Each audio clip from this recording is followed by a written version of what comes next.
Near a great forest there lived a poor woodcutter and his wife and his 2 children. The boy's name was Hansel, and the girl's Gretel.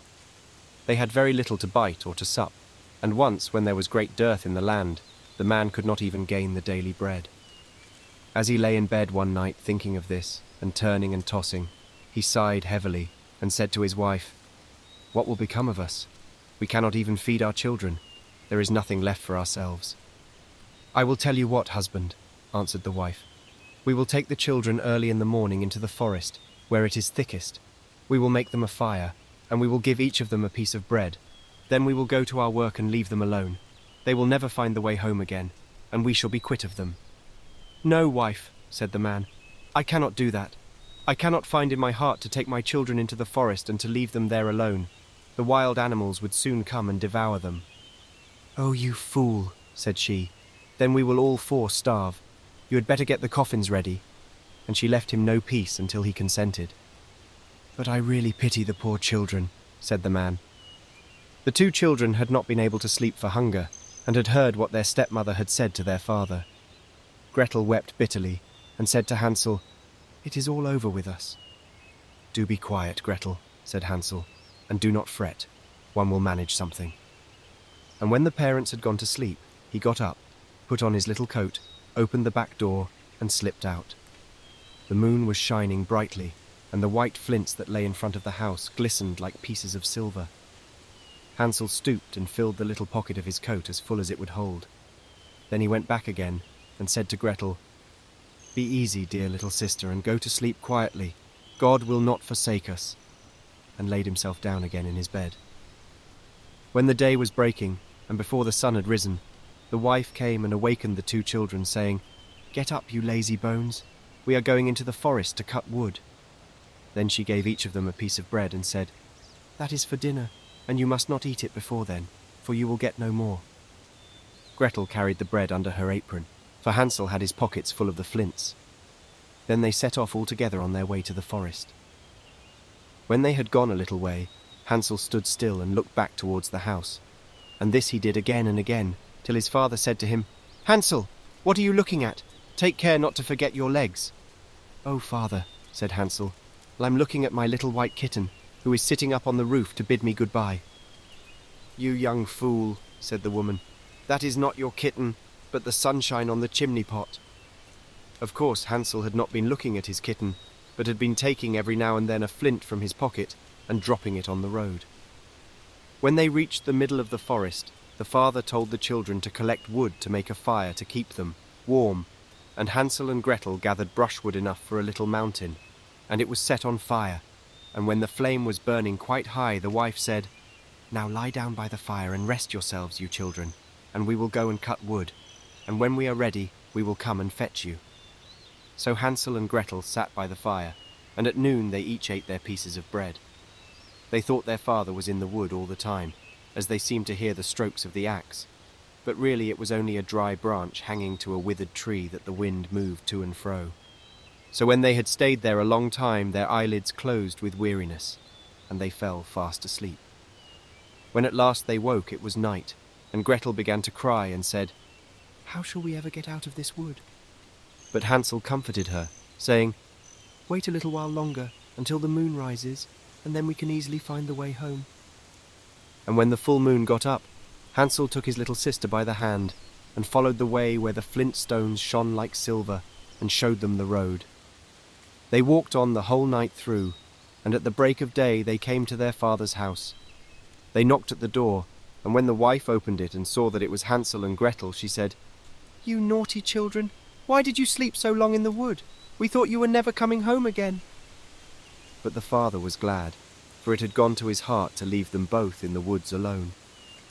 Not very long after that, there was again great scarcity in those parts, and the children heard their mother say at night in bed to their father, "Everything is finished up.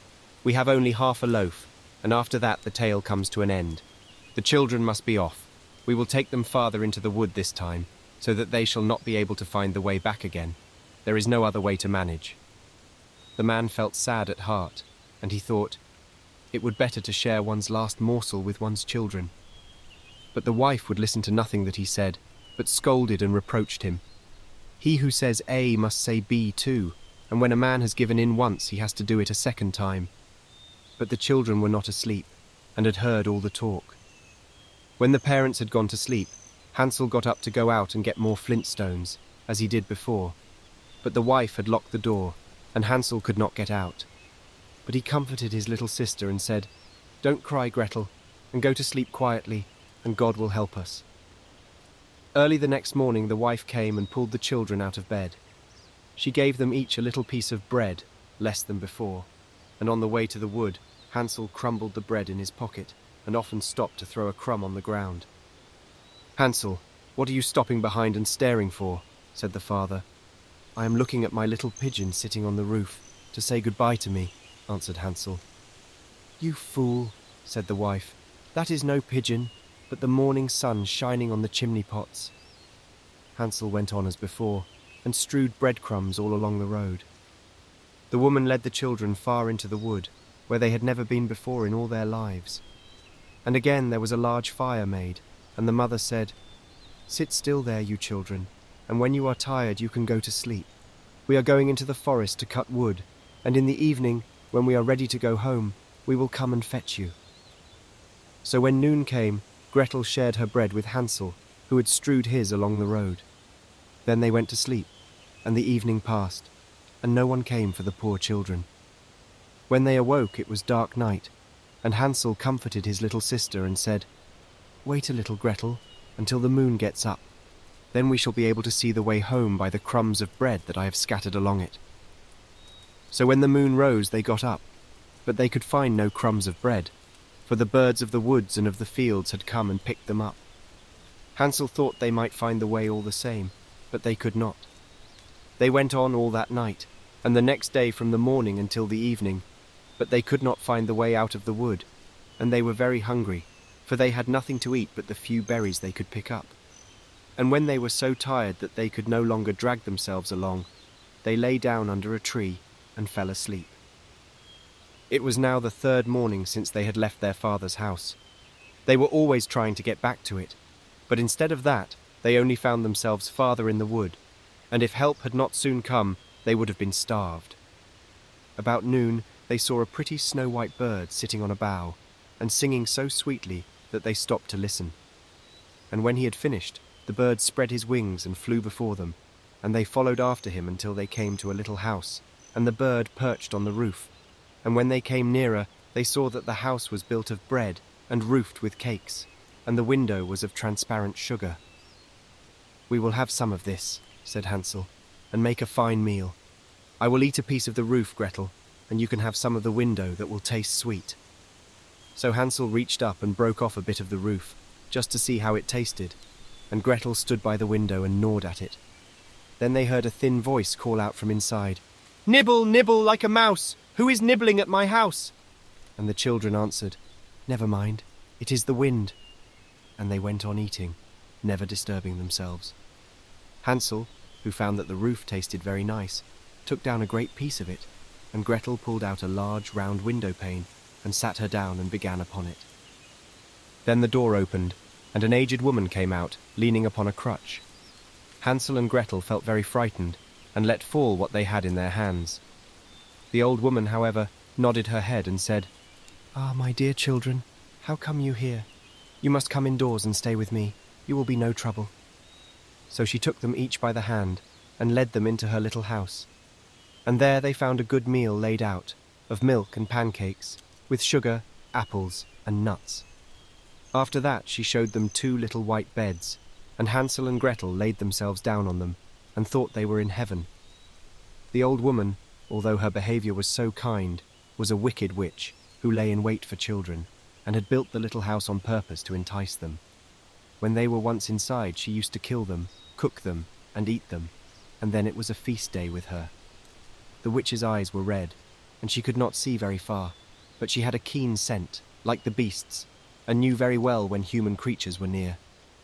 When she knew that Hansel and Gretel were coming, she gave a spiteful laugh, and said triumphantly, "I have them, and they shall not escape me." Early in the morning, before the children were awake, she got up to look at them, and as they lay sleeping so peacefully with round rosy cheeks, she said to herself, "What a fine feast I shall have." Then she grasped Hansel with her withered hand, and led him into a little stable, and shut him up behind a grating, and call and scream as he might, it was no good. Then she went back to Gretel and shook her, crying, "Get up, lazy bones, fetch water and cook something nice for your brother.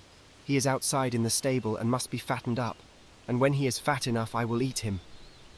Gretel began to weep bitterly, but it was of no use. She had to do what the wicked witch bade her.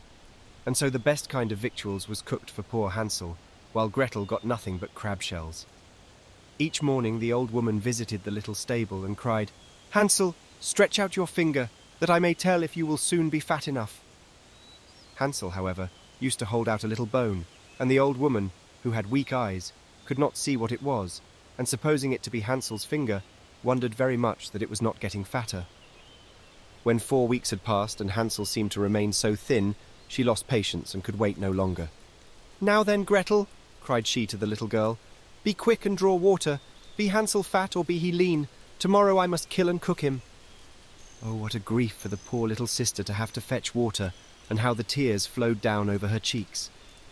"Dear God, pray help us," cried she. "If we had been devoured by wild beasts in the wood, at least we should have died together." "Spare me your lamentations," said the old woman.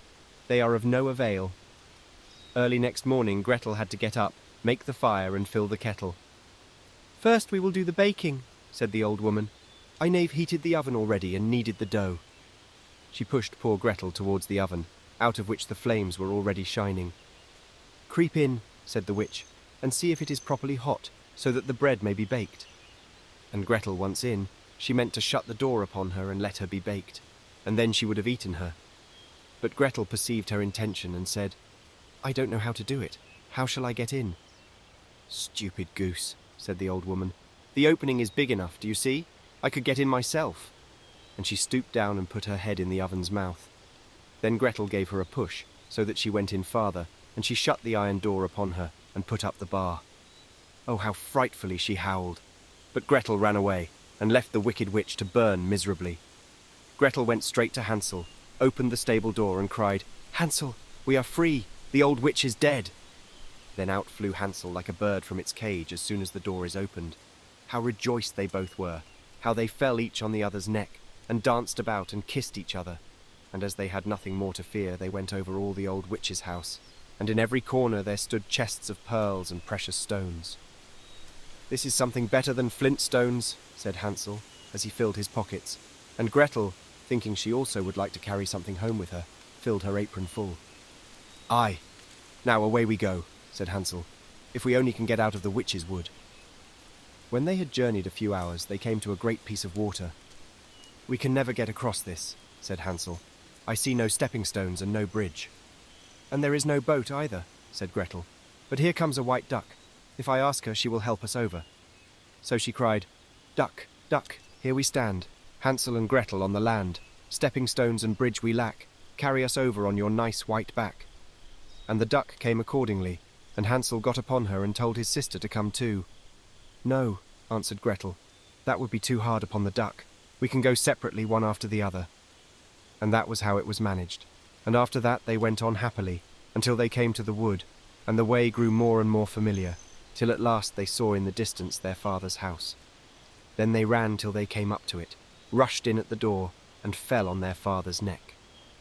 The man had not had a quiet hour since he left his children in the wood, but the wife was dead. And when Gretel opened her apron, the pearls and precious stones were scattered all over the room, and Hansel took one handful after another out of his pocket. Then was all care at an end, and they lived in great joy together.